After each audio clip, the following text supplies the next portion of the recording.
Sure, Nash, I really cannot believe that I am telling you this, man.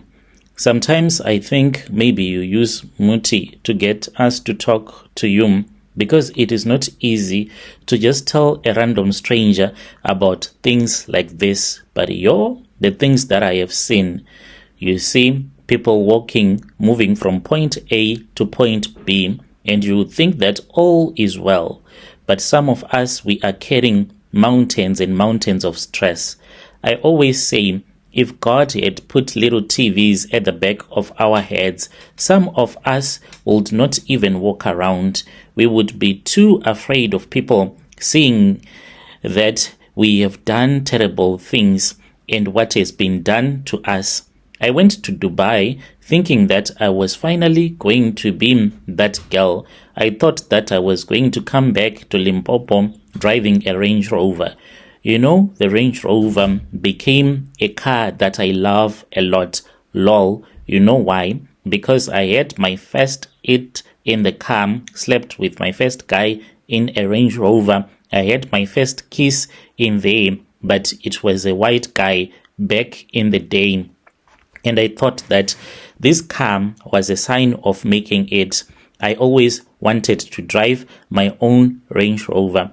I thought that one day I was going to get so rich, so much rich that everyone, when I would be walking around, people will be looking at me. I had no idea that some of these women that I looked up to, some of them, they would just go to Dubai and then they would eat poo so that they can be given money. With the condition that I was in mentally back in those days, even if someone would have told me that in Dubai, this is what people do in order for them to make money, I would have said, hell yes, let us do this. Are we going to do this or we are not going to do this? Because all that I wanted was money. I would put money in front of me on everything. I went to a private school in the CBD in Polokwane, and we had a lot of white guys that were attending the same secondary school that I was at.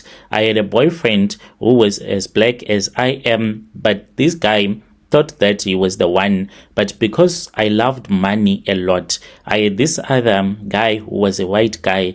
Like, he was very shy of women, and he would speak with me about how to talk with a woman. And then I took the opportunity to spend his money quite a lot, but he saw it from afar that I was a gold digger. If I had not revealed my true colors to him, he wanted us to get married one day when we were all grown up. So my boyfriend, he was really hurt when he heard that I had slept with that guy. And I was just a gold digger. In each and everything that I did, I was just a gold digger. Even when I went to Dubai, me being a gold digger is what pushed me into going into Dubai. And I thought that when I would return back, everyone was going to bow down as the queen, and I was going to become so filthy rich to start a business and to own a McDonald's restaurant. That is what I wanted. And I would always Google on the internet how much money you need to start a McDonald's restaurant. But after 6 months of pure hell doing that porta potty stuff you hear about on Twitter, I only came back with 15,000 rands. 15,000 rands, brother Nashim. For my own dignity, it is a joke. Let me take you back to the year 2017. I was a student then, staying at some student accommodation in Ivy Park. Man, I was a baddie. I had the looks, I had everything that made me to be wanted by all the men that will be looking at me. But I was broke. I was dead broke. And I would see some of the girls that were staying at the same student accommodation where I was staying. They would go to this street that is called Box Street to sell their bodies just to buy a loaf of bread or some KFC. Eventually, me being me, I wanted money, right? I joined them.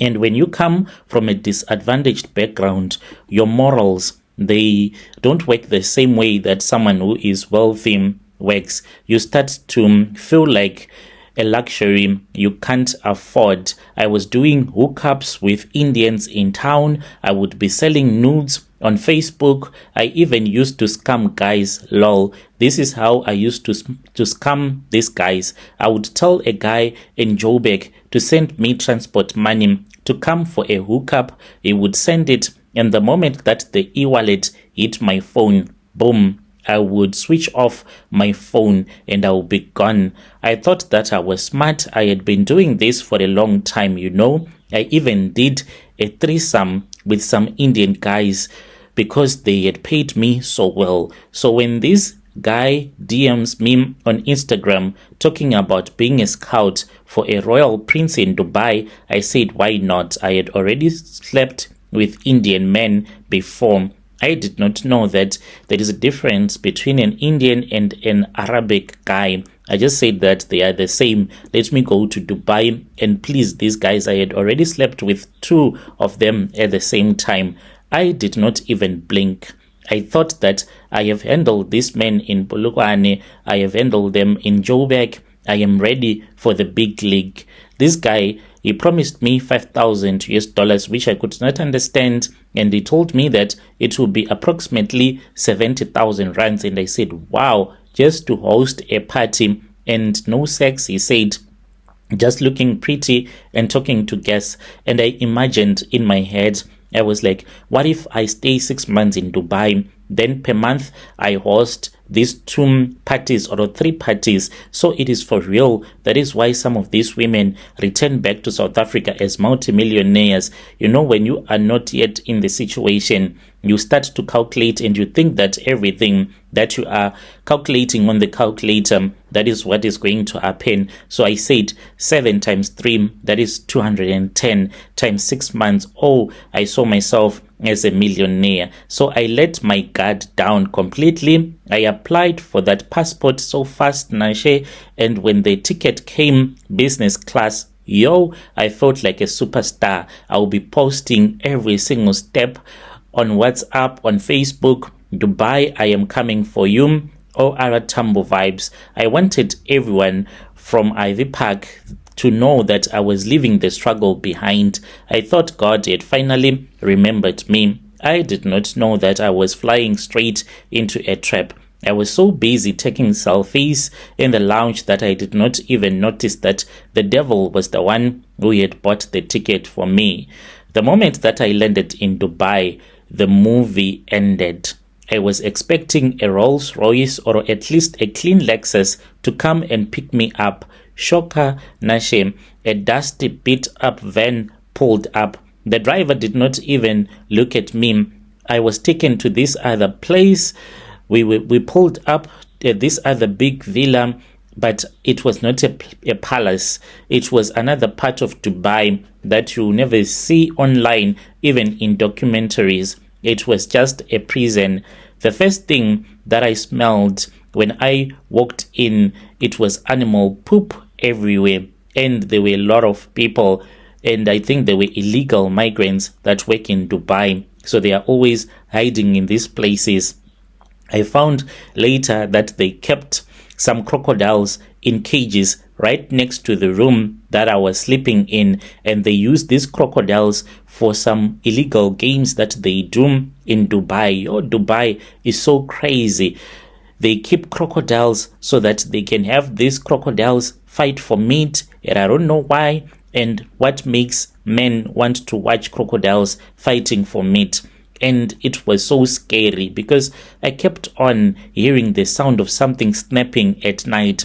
It started to haunt me. That was when I was told that the next room there was a cage and cages for crocodiles. That was the most scariest thing because I was scared that one day they would throw me into the crocodiles and the crocodiles, they would eat me. I was dragged into a room. They did not ask if I was hungry, if the flight was okay. They said, strip. I had to strip, my brother, coming from the airport. You have not bathed, you have not done anything. Then someone is telling you to strip yourself naked, no panty, no bra, nothing. I remembered when I was still here in South Africa, there was no man that had ever done such a thing to me, to embarrass me, to humiliate me in such a way. There were other guys that were in that room when I was stripping. There was not even one who looked at my body. It was as if I was an animal that had been brought to a slave market. They did HIV tests, STI tests. They treated me as if I was a livestock. Then the prince showed up, but it was not a prince, Nashe. It was 3 big Nigerian men. Yo, they were scary. They did not look like they were scouts. They looked like they were monsters. They grabbed my passport out of my hand immediately. One of them looked at me. He even wanted to slap me for no reason at all. And he said to me, listen, you owe us the flight, the visa, the bed that you're going to be sleeping on. Do you know how much it is going to cost you, honey? And I said, no, that is 150 US dollars. So I was confused, dollars to rands. It was so confusing. And I was told that you don't leave Dubai until you have each and every cent that they spent on you paid back with some interest on top. I tried to fight. I tried to scream. This was not in the DM. I am supposed to be a hostess and return back to my country. An older Nigerian woman who was already there came to me and she said, shut up, girl. This is Dubai. You are not here to host any party. They lied to you. They lied to each and every woman. You are going to meet other women that is also doing the same work that you are supposed to do. I said, what kind of work that you are talking about? That woman, she walked away and he said, you are here for ashawo work, prostitution. Nashi, I started shaking. Then I met the other girls. There were girls that were from Kenya, from Nigeria. Some of them, they had curves that made my curves look like nothing, but yet they were living like rats. 5 girls in one room. I thought that I was beautiful when I was still back home. The women that I met there, your wife material, women that are supposed to be married by president's sons. Those women, they were so beautiful. You would think that they just came out of an Instagram post. This made me to feel so little when I was around those women. And then I knew that this was it. The math started eating me. They forced me to see 10 men a day, to sleep with those men. These men, they treated me as if I was not even a human being. I started calculating what I was actually making after the bosses would have taken their 90% tax. Nashim, I realized that I was selling my body for only 200 rand a session. 200 rand. I would cry in that room. I was like, King Mar, 200 rand in Dubai. I left South Africa for this. I could have stayed in Box Street and I would have made more than this without being a slave. My soul, it was being erased from me. I would cry, but the men did not even care. In Dubai, even if you cry whilst a man is sleeping with you, it's like this turns on a man even more. By the 3rd month, I was no longer me. I was a zombie. I had no feelings left. That was when the bosses came to me with a special offer to anyone who would go to Dubai after someone would have contacted you to go and work in Dubai.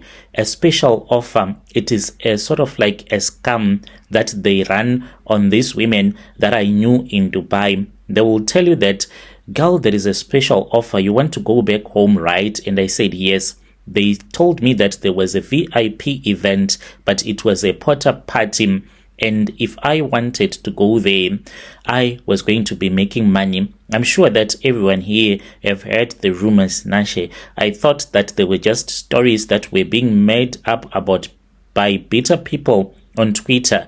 They told me that if I complied with whatever this Arab man that was so rich, he would give me 50,000 tip in one night. I sat there and I thought, if I do this once, just once, I can pay off these Nigerians, go back home with something in my pocket. It is a big scam that they do on prostitutes in Dubai. I was so desperate. I missed home and I said yes. Nashe, I can't even describe the shame to stand there while a man treats you like a literal toilet, eating things that no animal should eat. I was numb.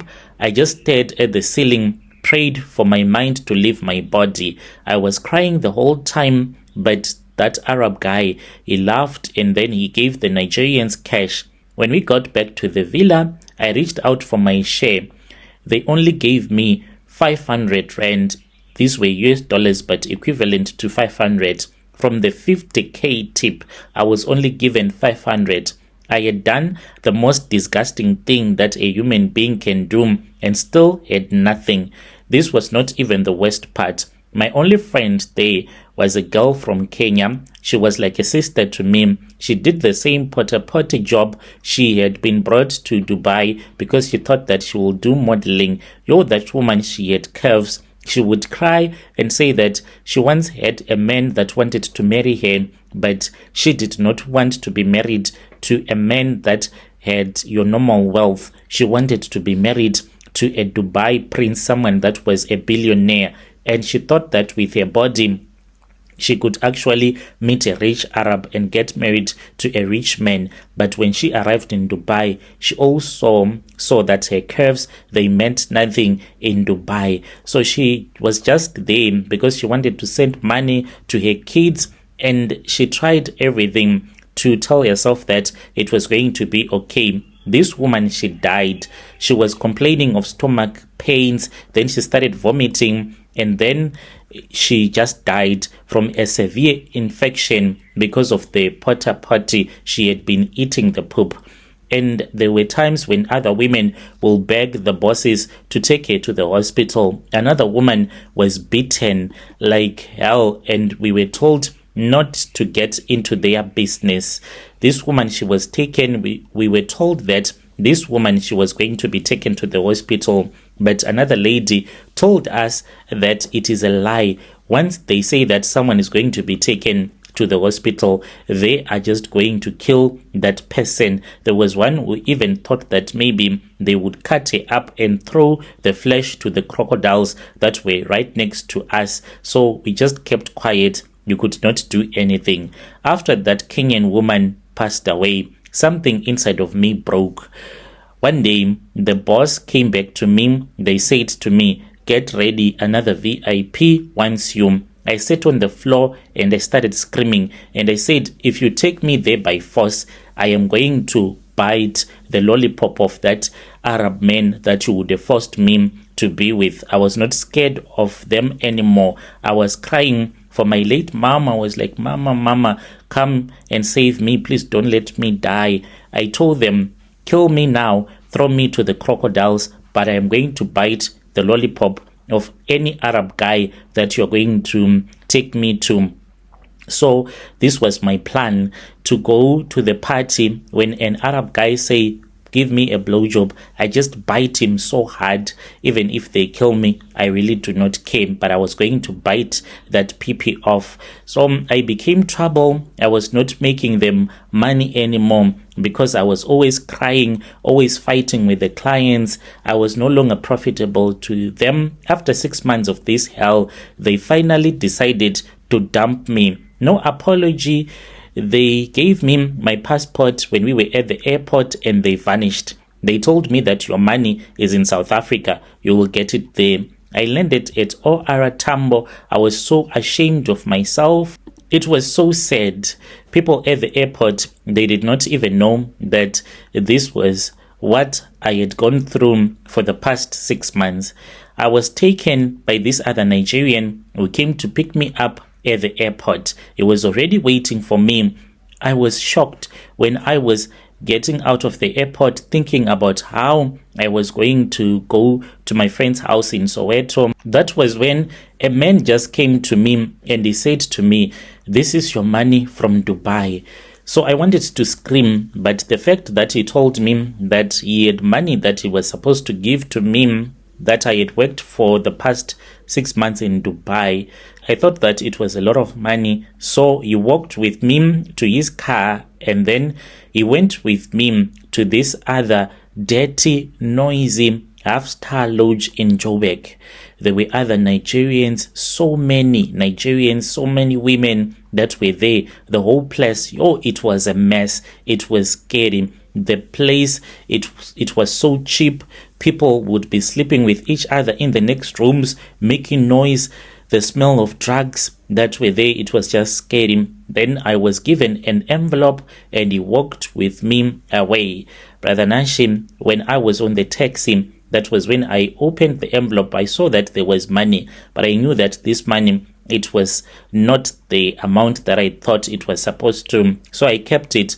When I returned back home, because I could not count this money, I just locked myself in the room and then I counted the money. It was only 15,000 rands. 6 months of my life, these guys, they had scammed the life out of me. 6 months being a slave in Dubai, never went to any expensive hotel for real. 6 months of eating poop and watching people die around you, all for that 15k. I could not even buy a second-hand Corolla with that money, let alone a Range Rover. I said there, have you ever laughed at yourself after people would have done something bad to you? So to this very day, when I think about women still wanting to go to Dubai, I feel so sad for them. There in Dubai, there are people that die. When you see someone going to Dubai to hustle, do not be jealous. There are those that can make it with this potty. It has a lot of money. It is a multi-billion-dollar industry because rich men, they go to Dubai to sleep with women and to do things to them that are not allowed in other countries, because they respect rich people more than anything else. But most of the women, they are used. The men, it's not like they don't pay the money, but the middleman is the one that will take the money away from you. So this is what I got, 15,000 for 6 months in Dubai. Please tell the girls, Nashem, tell them that the soft life, sometimes you will end up being abused by these wicked men. Dear listeners, right there was a message that was sent to me by one of our DM sister. Strange things indeed they do happen in this world. Let us speak with our dear sister in the comment section. She's saying that it is a billion-dollar industry. Men, they pay for these things that they do to women, but those people that are in the middle, they don't want to give the women the money that is supposed to be given to them. Let us talk about it in the comment section.